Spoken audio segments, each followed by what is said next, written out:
नमस्कार, आप देख रहे हैं स्टार सिटी न्यूज़। मैं इस वक्त मौजूद हूं हरिनगर विधानसभा में। हमारे साथ इस वक्त मौजूद हैं भारतीय जनता पार्टी से सुशील महाशय जी, जो कि पश्चिमी जिला कार्यकारिणी के सदस्य हैं भारतीय जनता पार्टी में। तो आइए इनसे बात करते हैं। स्वागत है पहले आपका सुशील जी। मेरा सर आपसे पहला सवाल रहेगा सर, जो आपकी राजनीतिक जो आपकी शुरुआत हुई भारतीय जनता पार्टी में, कैसे आपकी जर्नी स्टार्ट हुई? भारतीय जनता पार्टी में हमारी राजनीतिक जर्नी, नंबर एक तो सबसे पहले तो हमारा जो परिवार है वो एक राजनीतिक परिवार है। हमारे फादर यहाँ से भारतीय जनता पार्टी के, उससे पहले जनसंघ के अध्यक्ष रहे हैं और लगातार उन्होंने अपना जीवन पूरा का पूरा सामाजिक कार्यों के लिए दिया है। उनसे प्रेरणा लेते हुए हमने राजनीति में कदम रखा और लगातार पार्टी के पदों पर रह के लोगों की सेवा करी है, समाज में रहकर समाज की सेवा करी है। अच्छा, आप जैसे सर भारतीय जनता पार्टी से जुड़े हैं, इसके अलावा और भी किसी संस्था से जुड़े हैं आप? हाँ, हमने 2006 में एक अपनी एक एनजीओ बनाई थी जनशक्ति, जिसके माध्यम से हमने सुभाष नगर कमीशन ग्राउंड का कायाकल्प किया था। उस वक्त हमारी निगम पार्षद होती थी मीरा कवरिया जी। उन्होंने एमओयू के अंतर्गत, उस वक्त एमसीडी दिल्ली ने एक नई स्कीम चलाई थी जिसके अंतर्गत एमओयू साइन करके उन्होंने दिल्ली के 2 शमशान घाट जो हमारे को दिए थे, एक तो जनता को दिए थे, एक तो पंजाबी बाग वाला, एक सुभाष नगर का कमीशन ग्राउंड। उसके तहत मैं उस एनजीओ का चेयरमैन था।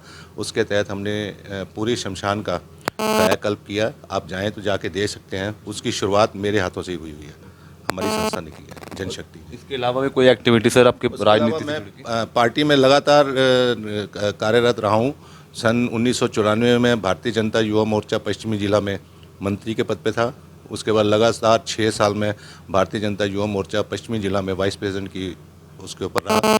उसके बाद 2 साल 3 साल का मेरा टेन्योर जो था वो खाली था। उसके बाद मैं फिर भारतीय जनता पार्टी सुभाष नगर मंडल से वरिष्ठ उपाध्यक्ष रहा हूँ लगातार 2-3 साल।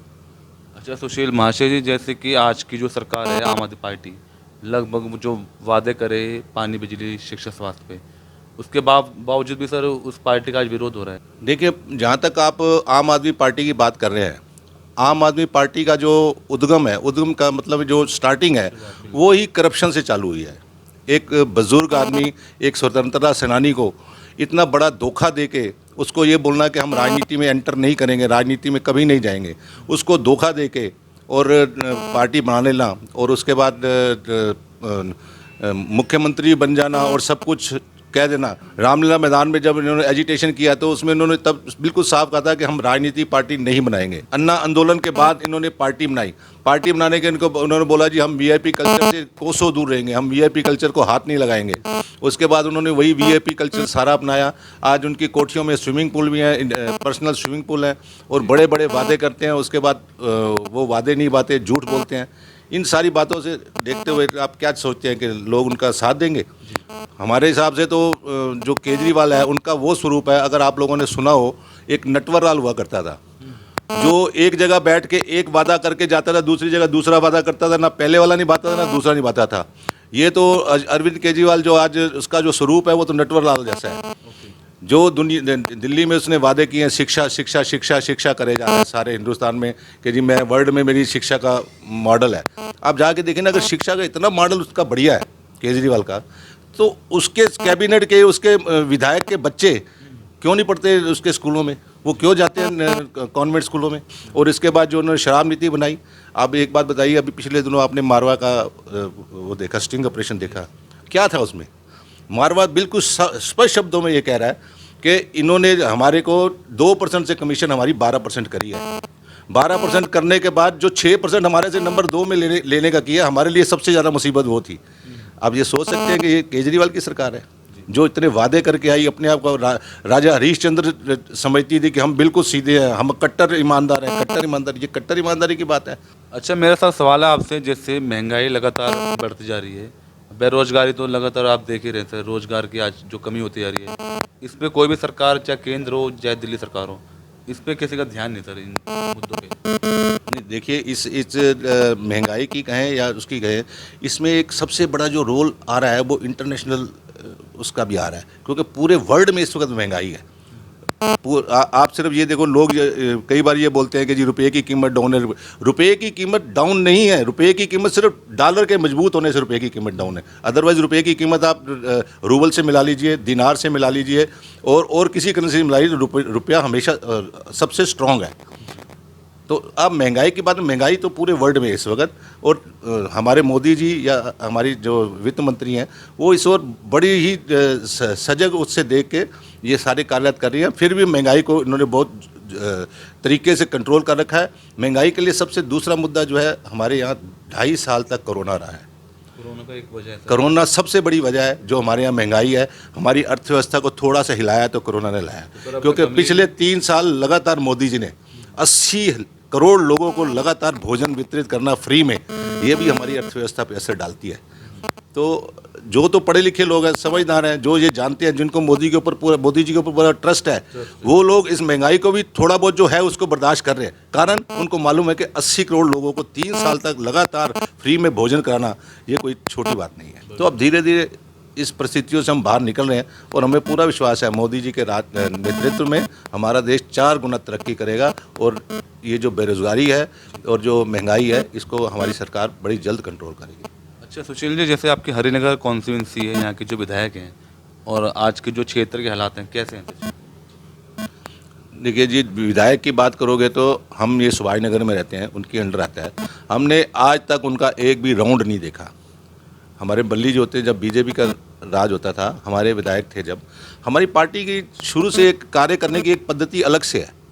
हमारे यहाँ हर बुधवार को हमारे एमएलए का दिन पक्का होता था, उसने किसी ना किसी ब्लॉक में जाकर वहाँ का विजिट करनी है, उसके साथ पूरे ऑफिसर होते थे, और इमीडिएटली जो समस्या हमारे यहाँ के लोगों की थी उसको हल किया जाता था।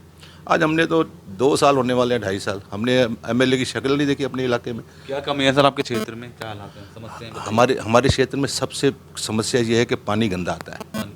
पीने का पानी इतना गंदा आता है, सीवर का पानी मिक्स होता है, काला कभी पीला, ऐसा पानी आता है। कभी कभी बोलते हैं जी हम लाइनें चेंज कर रहे हैं जी, कभी बोलते हैं जी हमने यहाँ टैंक बना दिया है, अब आपका 24 घंटे पानी आएगा।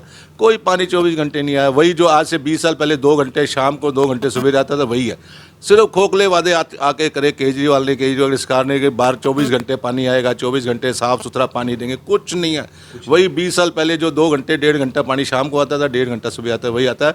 वही भी हम इनसे प्रार्थना करते हैं कि भाई जो 1.5 घंटा 2 घंटा पानी देते हो वो कम से कम साफ देना। अच्छा सुशील जी, अब नगर निगम चुनाव की भी लग रहा है तैयारी चल रही है सर, एमसीडी में क्या तैयारी चल रही है? दिल्ली एमसीडी में कल गृह मंत्रालय ने नोटिफिकेशन जारी किया है। जो इन्होंने परिसीमन करना था वो मेरे ख्याल में लगभग हो गया है। जो हमें अखबार बता रहे हैं, ये जो न्यूज़ बता रहे हैं, लगभग परिसीमन हो गया। 250 सीटें इन्होंने कर दी हैं डिक्लेयर। तो आगे देखिए क्या क्या इनका। क्या लगता है इस बार सर भाजपा इस बार कितनी सीटों पे आ रही है? इस बार भाजपा पूर्ण रूप बहुमत से आ रही है। और 15 साल का आपका जो इतिहास रहा सर नगर निगम में, कैसा रहा? तनख्वाह नहीं मिल पा रही कर्मचारियों को, क्या ये भी एक कमी, एक माइनस पॉइंट रह गए? नहीं, तनख्वाह ना मिलने का मेन कारण क्या है? वही केजरीवाल से पूछो कि 10,000 के 8,000 करोड़ रुपया जो इन्होंने रोक रखा है कारपोरेशन का, उनको क्यों नहीं रिलीज़ करते? इतना एजिटेशन, हमारे दिल्ली के अध्यक्ष, हमारे दिल्ली के महामंत्री इसकी कोठी पे जाके रात सत्याग्रह किया, सब कुछ किया, उसके बाद भी नहीं देता। अरे भाई, जो सेंटर हमारा पैसा भेजता है, कारपोरेशन का पैसा, कम से कम वो तो रिलीज़ करो। वो भी रिलीज़ नहीं करते। सिर्फ शरारतपन है इनके मन में कि किसी तरीके बीजेपी गवर्नमेंट जो निगम में है इसको बदनाम किया जाए, इनके लोगों को, जो कर्मचारियों को इसके अगेंस्ट किया जाए। सिर्फ यही पॉलिसी इसकी चलती है और कुछ नहीं है। और कुछ एक छोटा सा कोई अपील देना चाहेंगे अपनी जनता में? बस यही कहूँगा कि अभी लेटेस्ट जो है इलेक्शन कमीशन ने ये किया है कि अपने जो फ़ोन है वो अपने अपना जो वोटिंग कार्ड है वो अपने आधार के साथ लिंक कराओ। मेरी यहाँ के सभी नागरिकों से अपील है कि अपना वोटिंग कार्ड जो है अपने आधार कार्ड से ज़रूर लिंक कराएं, ताकि आपको इलेक्शन के वक्त किसी चीज़ की दिक्कत ना आए। तो ये हमारी सीधी बात सुशील महाशय जी से, स्टार सिटी के साथ मैं जितेंद्र गुप्ता।